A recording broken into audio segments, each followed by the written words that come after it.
It's time for GMA3. Dangerous storms wreaking havoc, flash flooding in New Jersey. At least 4 tornadoes reported in the Midwest. Debris in the air! Carving a path of destruction, cars overturned. This camper flipped on its side. Homes splintered, power lines toppled. More than 1,700 flights canceled. And now millions in the Northeast bracing for another round. There's no place like home. Living with my mom is like the best thing that I've ever done in my entire life. Why a growing number of adult children are moving back in with their parents. Could you make it work? You ready? The cast of Spider-Man, Brand New Day, celebrating the world premiere. What Tom Holland told us, plus, was Sadie Sink's character finally revealed? It's time for GMA3. I got you. I cannot wait for those Spider-Man secrets. Oh, it is good to see you on this Tuesday. I'm Gio Benito. I'm rewatching all of them with my kids, and I forgot how fantastic they are. So good. I'm so excited for the new one. Good. I'm Rhiannon Alley. We are so glad all of you could join us on this Tuesday. And coming up, Joe Buck is here, and he received a huge honor from the Baseball Hall of Fame. He's also calling the Super Bowl this season, and he's hosting ESPN Jeopardy. He's got a lot going on, and we're going to talk to him all about it. That ESPN, you'd be good at ESPN Jeopardy. Yeah. I think you would. All right, and Tori Johnson is here with Deals and Steals with up to 80% off on items to make life easier this summer. We love that, from food storage to pet supplies and so much more. Take care of the furry animals. We'll get to that, but we're going to start with those dangerous storms, tornadoes, causing widespread damage and knocking out power to hundreds of thousands of customers. Alex Perez is in hard-hit Menasha, Wisconsin. Alex. Hey, Rhiannon, it's been a long and difficult 24 hours for so many residents here. They're still assessing the damage, but I want you to take a look right next to me here. You can see this home, that home, and so many homes and businesses here completely destroyed. Now, this storm rolled into town, leaving a trail of destruction. Dangerous weather wreaking havoc from the Midwest to the Northeast. Flash flooding in New Jersey, inundating roads about 30 miles outside Philadelphia.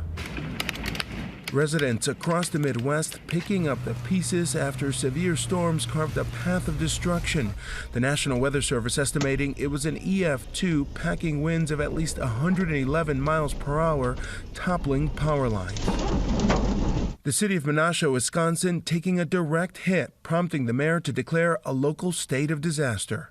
I headed down to the basement, and when I come up, it's like a war zone here.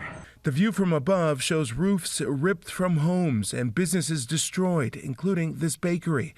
Cars crushed under debris, others tossed like toys. The windows of this building blown out. In nearby Appleton, Oh my God!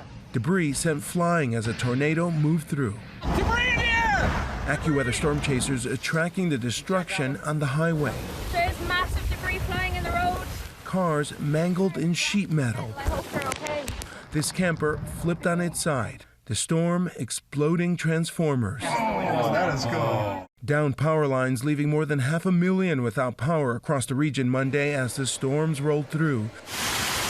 The storms also hammering the Chicago area, triggering flash flooding and leaving a trail of damage. It's like some huge dinosaur just stomped on everything.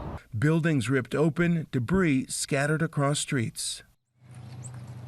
And the process of cleaning all this up is only just beginning, but thankfully authorities here say so far there have been no reports of any fatalities. But with the impact of this storm and new storms headed now to the Northeast, airports are a mess right now. More than 1,500 flights have been canceled already, and there are thousands of other flights delayed. Guys? Yeah, absolutely. And we were thinking of all of those people there. Alex, thank you for your reporting there. We're going to turn now to the new developments in the Nolan Wells investigation. New audio of a call for help by the teenager's friends as their boat was taking on water just hours before he disappeared. And Chief Investigative Correspondent Aaron Katursky is following this. So many questions with this. Oh, and the only lingering questions and very few answers, Gio. And it's been, more than 3 weeks now since the body of Nolan Wells was recovered. And for the first time, we're getting a look at the initial impressions of investigators, a firmer timeline of events, and we're hearing the full audio recording from a call made from a boat at the center of the case. Hey, we're at the west tip of Horn, and Our bilge pump stopped working. We're sinking. More audio of the frantic call from the boat Nolan Wells was supposed to have taken to shore after celebrating July 4th with friends on a remote barrier island off the Mississippi Gulf Coast. And what do you want to do? Do you want to be towed back? I want to get this boat on sank and towed back, yes. Documents obtained by ABC News show that boat set off for Horn Island just before 10 a.m. the morning of July 4th. Wells and his friends arrived at 11:14. For the next 5 hours, the boat was stationary until it left at 4:31 p.m. without Wells. Whatever problem the teens reported was resolved about an hour later at 5:25 when vessel regains normal operation. Friends said they did not abandon Wells. Rather, the Mississippi Department of Marine Resources reported his friends saying Wells was in the company of an unknown female and that he chose to remain at the island. As searchers began scanning the island and surrounding waters, this email obtained by ABC News shows the preliminary information they were given, describing Wells as a black male, 6'1", 180 pounds, wearing shorts only. The Marine Patrol listed his alcohol intake as heavy. The state's autopsy, including the results of toxicology tests, is pending. The district attorney in Jackson County, Mississippi, has asked for patience, saying the minimal release of information is meant to protect the integrity of the investigation. Officials have provided no timeline for when that's going to be complete. And one other headline, guys, we've learned from a source that the day of Wells's funeral, his mother sent a legal notice to his friends saying, expect a lawsuit, preserve evidence. So don't delete anything from your phone and keep any records that you might have. Wow. Your heart still goes out to his It family, sure does. obviously. Truly. A lot of questions left. Thank you, Aaron. We turn now to the CEO of Cracker Barrel stepping down less than a year after that redesign of the restaurant's iconic logo and the interiors. Elizabeth Schulze joins us now with more on this story. Elizabeth. Hey, Rhiannon. So yeah, this leadership shakeup comes almost a year after that change to Cracker Barrel's logo sparked fierce backlash. The chain, known for its Southern comfort food, announcing its CEO is now stepping down. She had promised to revamp the restaurant that was founded in 1969 for a younger generation of diners with new menus, minimal decor, and a fresh logo. That new logo that was unveiled last August removed Uncle Herschel sitting in overalls, instead featured simple letters with no image. Turned out there was no appetite for it. People online, even President Trump, decried the change, and within days, Cracker Barrel reversed course, went back to the original logo. The controversy did dent Cracker Barrel's sales. Restaurant revenue dropped about 5% last fall from the year before, but it had started to come back in the first few months of this year. The new CEO is a former top executive at the company that owns Outback Steakhouse. He said in a statement, Cracker Barrel is a truly iconic American brand defined by its unique combination of warm country hospitality, timeless appeal, and deep connection with guests across generations. It is worth noting, guys, Cracker Barrel stock lost almost half of its value during this logo controversy, but it's mostly bounced back since then, Rhiannon. That is worth noting. Elizabeth, thank you for that. Who can forget that redesign last summer? Absolutely. Coming up here, Whoopi Goldberg is getting the act back together more than 30 years after starting together in Sister Act. She's got a new project in the works with Jennifer Lewis. We'll tell you what it is. Keep me away. We are back now with pop news and Hannah Batzah. Hey, Hannah. Did I hear you say earlier, Rhiannon, that you're re-watching all the Spider-Man Tom movies? Holland ones. Yes. Okay, so how many have you seen so far? Just one. That's quite the rewatch. I told the kids we have to watch the others before we can watch the new one. Well, hey, slowly but surely you're getting there. Well, this first story is going to go out to you. We begin with everyone's favorite friendly neighborhood superhero swinging into Los Angeles. Spider-Man Brand New Day celebrated its world premiere last night in Hollywood, and the stars arrived on the blue carpet to celebrate the fourth movie in the franchise. And one of those stars, Sadie Sink, her character, still has not been confirmed, and she's been very tight-lipped about it. But Sadie did share a one-word tease for superfans, that word being scrunchy, about what her character might be. Any ideas? Scrunchy? Right. Okay, and you know, Tom Holland is known for spilling secrets of his movies. Yeah, so he is. He's known for that, and people have been asking him about Sadie Sink, and he still is tight-lipped. And He's of course, not revealing you can it. imagine fans, just the rumors are swirling. But the cast even got some support from a fellow Marvel star. Michael B. Jordan surprised the cast at the premiere, and he dressed to impress, wearing a Spider-Man shirt. We also caught up with Spider-Man himself, Tom Holland, who told us a little bit about where we are going to find Peter Parker in this movie. Take a look. I think when you meet him at the beginning of this movie, it really feels like the darkest chapter of his life, and it feels like there's no way out. And I guess one of my favorite things about the movie is that sometimes the bravest thing you can do in life is ask for help, and Peter Parker is learning that lesson in the most brutal way possible. Wow, that's a good tease, yeah. And the early reactions to the movie are out, with some in the film press saying Tom Holland has never been better and calling the movie a grounded tale that is thrilling, heartfelt, and I love this, you guys, confidently character-driven. Oh, yeah. Spider-Man Brand New Day swings into theaters on Friday, and you can finally find out what Sadie's role is. Wow, I have a lot of watching to do to catch up before this weekend. You've inspired me, though. I like the idea of going back and rewatching. Yeah, they're fun. It makes a difference because then you get those little nuggets. Right. I forgot Michael Keaton was in the first Tom Holland one. Oh, that's right. All those things you look back and you remember it. Okay, we have some TV news that is hot off the press. We are getting a brand new look at the first trailer for Ted Lasso Season 4. Yes. Take a look. 3, 2, 1.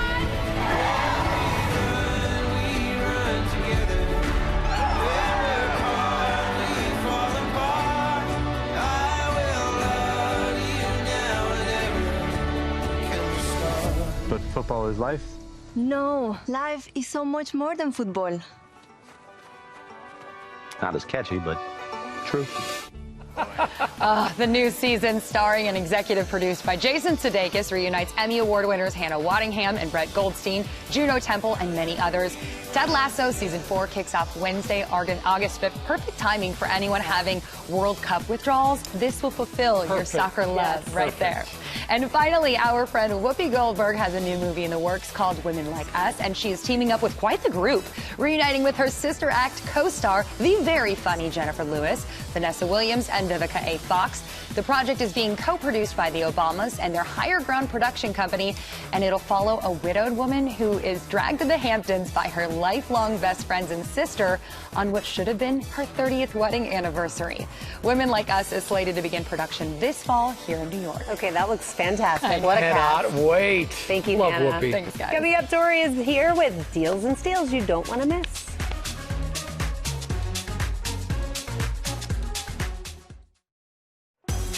All right, we're back now with deals and steals for summer comfort. Tori Johnson right here with the savings up to 80% off. Oh, That's yeah. crazy. Okay, grab this right here. Okay. So, either one of you, yeah. So you can use it as a wrap, scarf, or shawl. How beautiful. fun are these? Plus, we've got these little cute star bandanas. It's all from Alicia fun. Adams alpaca.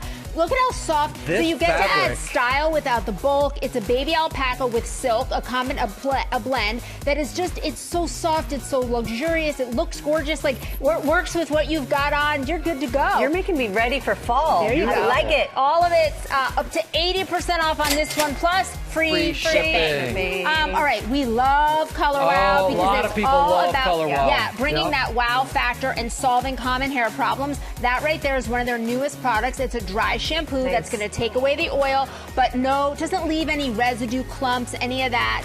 Hero product, this Dream Coat right here. That is your humidity helper. That is going to fight frizz. I always see people talking about Yes, it's going to fight frizz and leave hair. See how it's like a shiny package? Yeah. It's going to leave your hair shiny, bouncy, fun. That's a fabulous one. We've got everything for fuller, fabulous hair, all 50% off. We love it. Then a Rhiannon special. I love these, Zip you top. guys. Yes. So instead of having to figure out, where are the misplaced lids, it's one piece. That durable adorable. construction. It can go in the microwave, the freezer, and the dishwasher. In the microwave, You can use. It's a premium silicone that you can use for snacks, meal prep, food storage.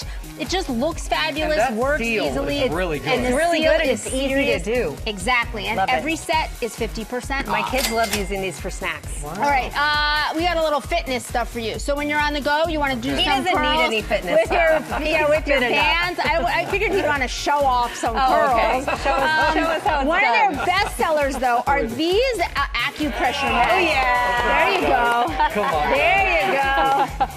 These That mats jacket right here. needs to come off. 50. Okay, all right. 52,000 positive reviews. There you go. After you do that, you can recover on these mats that are amazing. They really help with recovery, feel fabulous. That's why the 52,000 positive reviews. Everything here, the weights are great too. All half price from Pro Source Fit. Then for the pups. Gio thought these were They real were dogs. real. They These do are real look real. dogs. Little They look beagle real? babies. When you press your hand, it's cooling fabric. When the dog's weight goes on it, cools anywhere. These are super fabulous for anywhere that the dog needs to relax. All 50% off. And then we got to get to Kazi over here. So turn any belt into a tool belt. This clips right on. So whether you are doing a project under the hood or you're going fishing and you've got any kind of gear, clips right onto your belt, your bag, anywhere you want to go. Load them up. He's good to go, and it's all half price. Ready to go. Thank you, Tori. We've partnered with these companies on these deals. You can get them over at GMAdeals.com, and we will be right back. You need a handyman? I'm ready. I got two right here.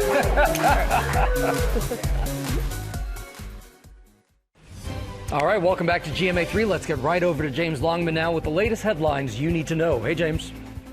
Thanks, guys. Here's what you need to know.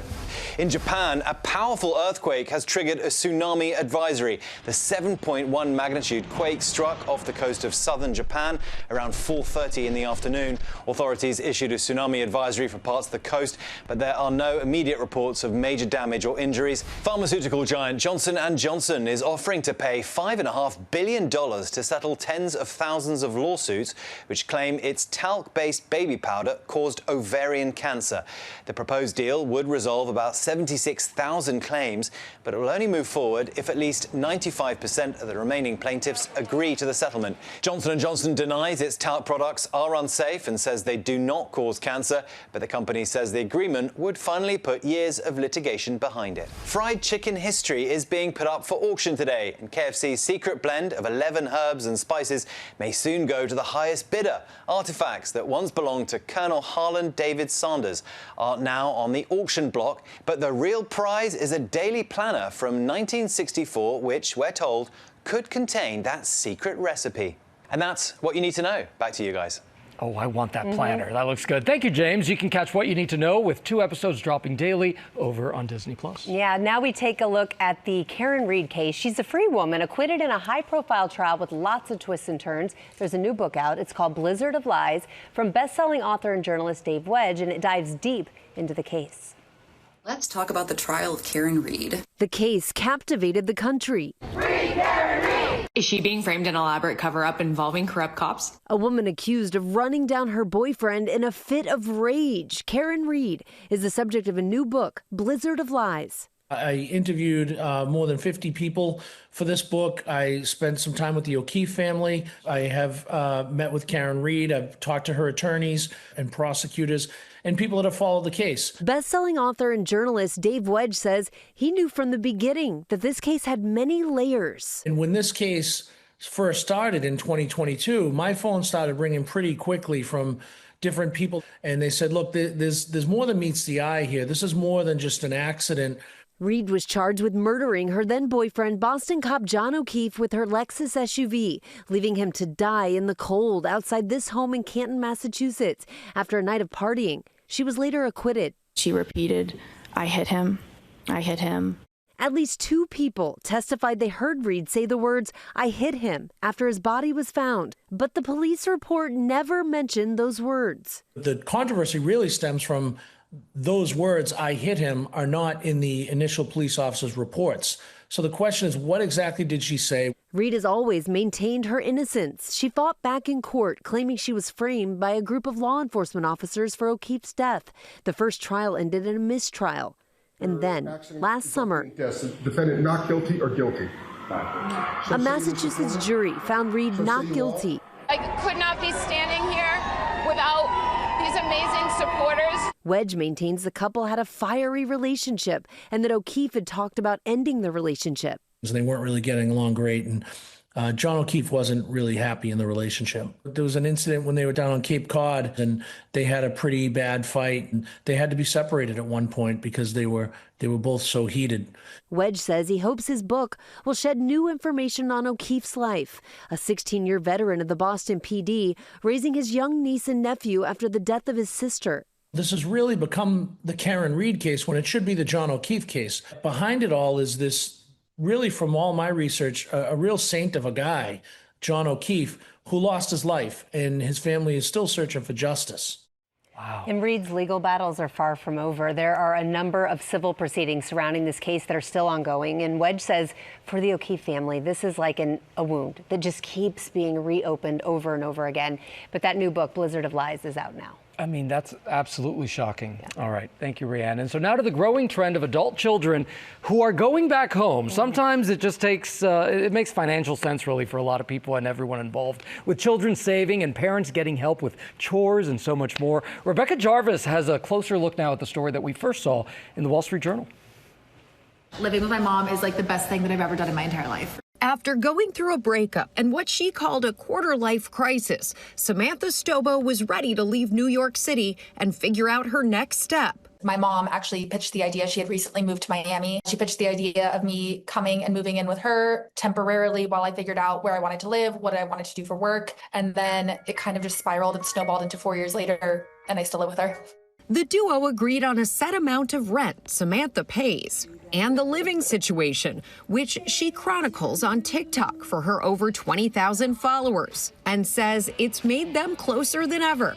She is privy to a lot of information in my life, which makes her a really good sounding board, a really good confidant, a really good just like best friend. But I do remember at the beginning when I moved in, trying to navigate household chores, household responsibilities, who pays for what. It's a growing trend. Last year, 49% of adults under the age of 30 lived with a parent, up 12% since 2019. Home prices jumped almost 50% from 2019 to 2024, while incomes only went up 22%. So your kid is running twice as hard, basically, just to stay in the same spot. That's not a work ethic issue of kids going back home. It's a macroeconomic issue. Casey Wright decided to move back in with her parents after 2 consecutive layoffs. It made sense for me to be able to figure out how to get back on my feet and find a new job. And then it kind of just ended up me staying around longer than I expected it to. Now, 3 years later, she's been able to make a dent in her student loans and save towards a down payment, while also helping her parents around the house. My parents are older, so I am able to help them in their older years with stuff that they maybe can't do as much. It's been mutually beneficial for both me and my family. For Good Morning America, Rebecca Jarvis, ABC News, New York. Wow, isn't that something? I say if it makes everyone happy and saves yeah, money, why absolutely. not? Why not? All right. Thank you so much, Rebecca. Coming up here, do you remember Tae Bo? Yes, all right. Yes, Billy Blanks. The high-energy kickboxing workout from the 90s is actually back in a big way. So come on back and maybe work out with us. We'll be back.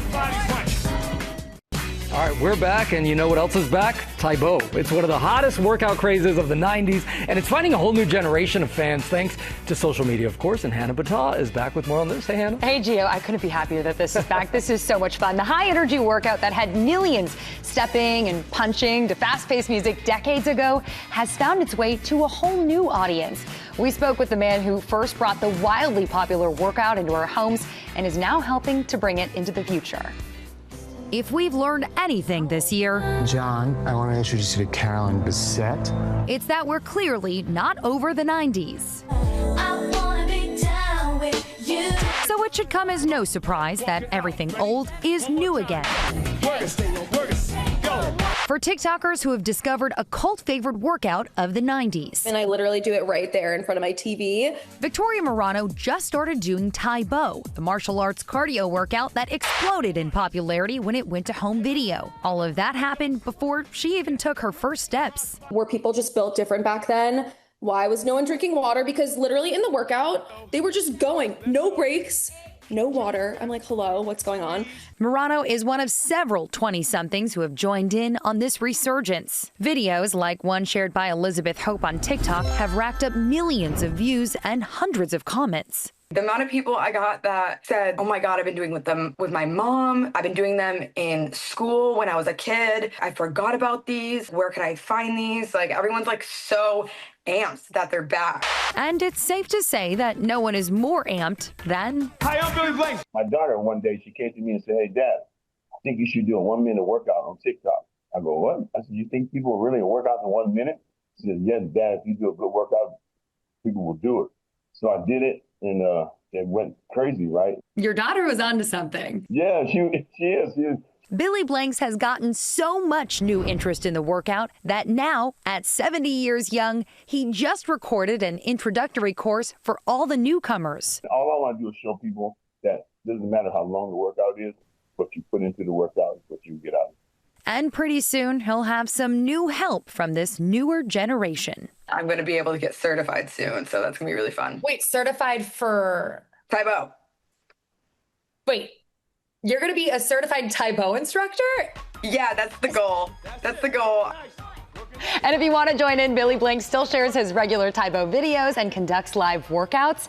Fans can follow him on social channels to join in. You guys in? I love that this is coming back. Right? I really love that. Yeah, good for him. It is so fun to see the younger generation kind of chiming into all of this. It really is. All right, Hannah Batat, thank you so much. Coming up, Joe Buck. He may do some Tae Bo. No. He's talking ESPN, Jeopardy, and so much more. Come on back. We are back now with our buddy Joe Buck. If bringing us Monday Night Football and the next Super Bowl isn't enough, Joe's taking on now hosting duties over at ESPN Jeopardy, testing the sports knowledge of celebrities, former athletes, and our colleagues over at ESPN. So we're going to talk with Joe in just a moment. Okay. All right, and we've got a lot to talk about. But first, here's Trevor Ault with a look behind the scenes. Here is the host of ESPN Jeopardy, Joe Buck. Thank you. It's one of America's favorite game shows like we've never seen it before. ESPN Jeopardy, the same Jeopardy format, but 100% sports. The contestants, ESPN anchors and personalities, and even some celebrity fans. And then it says here, John Hamm. Hamm, it's pronounced Ham. John Hamm, Keegan-Michael Key, and Adam Pally. And the host, Emmy-winning broadcaster and Monday Night Football play-by-play man, Joe Buck. How does the prep compare to your day job of Monday Night Football? The prep is like testing every bit of my reading skills. I mean, getting through these clues, they are wordy, they are convoluted, they are brilliantly written. I am like a C student. How do you like the lectern versus the booth? The lectern's nice. You feel free to jump back there and look at the moron notes that I put for myself. You don't want to every time go, correct.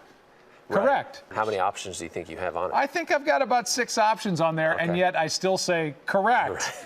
Correct. Every once in a while, you'll hear a nice. So, listen for that on ESPN Jeopardy. I saw that you compared hosting traditional Jeopardy to hosting our show, GMA. And look who's here, Joe Buck. He woke up a little early. Why was it similar? You just kind of go fly by the seat of your pants. And that's what I found doing GMA, which is a blast too, but it's just so different than what I do in my quote-unquote day job. He gets to test the knowledge of some of his co-workers. We talked to SportsCenter anchor Hannah Storm right before she competed against her good friends Jay Harris and Amina Smith. Going to be kind of strange because we're used to working together, but we also play off each other pretty well. It also means bragging rights for foreseeable future. Forever. Are you kidding me? Yeah. I mean, no matter what happens today, we're going to get so much mileage out of this. Right. The tournament winner gets $500,000 for their charity. I'm playing for the St. Jude Children's Research Hospital. Though Joe Buck tells me he's happy it's not him in the hot seat. How do you think you'd fare against your buddy in the booth, Troy Aikman? That's a really loaded question. I mean, I'd win. Let's be honest. Trevor Ault, ABC News, Los Angeles. Maybe season 2, Troy and Joe. Yeah, maybe. Great to have Joe here. It's very dangerous to go on these shows, especially when you do sports, and you go, hey, I know everything about sports, ask me, and then you get nothing right, which is what I would have done. I wanted to ask you that because as they're asking the questions, do you know the answers? Are you jumping the celebrities in your head? It's such a process, and I think the best thing about this show is that it's real Jeopardy. It's the same writers. So I hosted for a week when Alex Trebek passed away. It's the same writers that write the clues for the regular show. So they just turn their brains towards sports, and they're very intricate clues that I think that's the hardest part, is kind of getting what they're asking you for within this long question. So I go through all of that in the morning. They give me all of the answers. And so, yeah, I never have to really quiz myself. Oh, good. That's good. That's good that you don't have to do that, because I'm so bad at trivia that, oh, gosh. Me too. I just, my brain does not work that way. The pressure. And you're under the lights, and you got to figure out how to use the buzzer. Everybody has struggled with the buzzer. Pam, Keegan-Michael Key, Jeremy Schaap, everybody hated the buzzer because it's very tricky to hit it at the precise time you need to. Wow. All right. So you also just received a huge, huge honor. So it's the Ford C. Frick Award, given to broadcasters who have made a major contribution to the world of baseball. Your late great father, right? Yeah. Jack Buck. You are the only father and son team to have received that award. Oh, look at that great picture right there.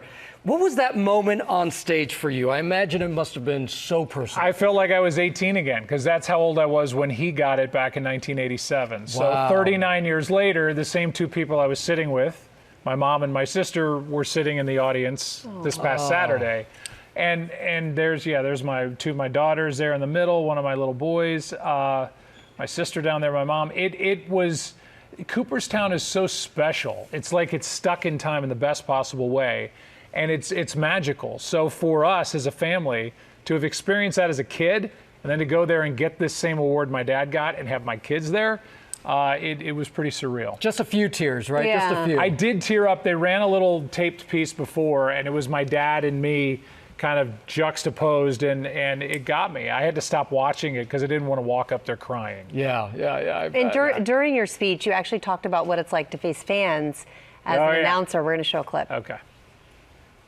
But there are also the touching moments, like the time in San Francisco after a big playoff game when a little boy and his father stood beneath the booth yelling for me to look down as I was packing my backpack after a big Giants win in an NLCS game.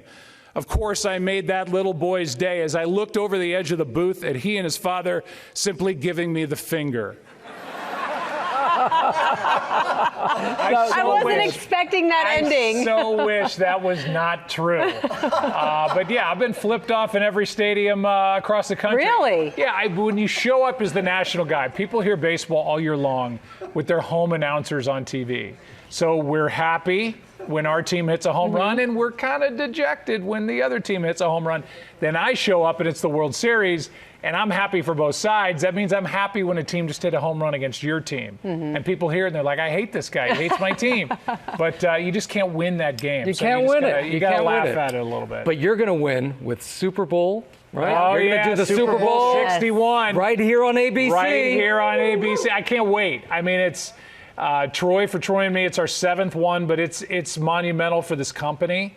And they and we are putting everything we've got behind Super Bowl 61. So it's going to be a fun week out in LA. Can't wait to see Call the Chiefs and whoever else is there. Oh, okay. Yeah, all right. there you go. I'll take that. I'll take that. This one. Yeah, I know. Thank you so much, Joe. All right, thanks. Always Thank a you, pleasure. ESPN Jeopardy premieres on Friday, streaming on Disney Plus, Hulu, and the ESPN app. And we'll be right back.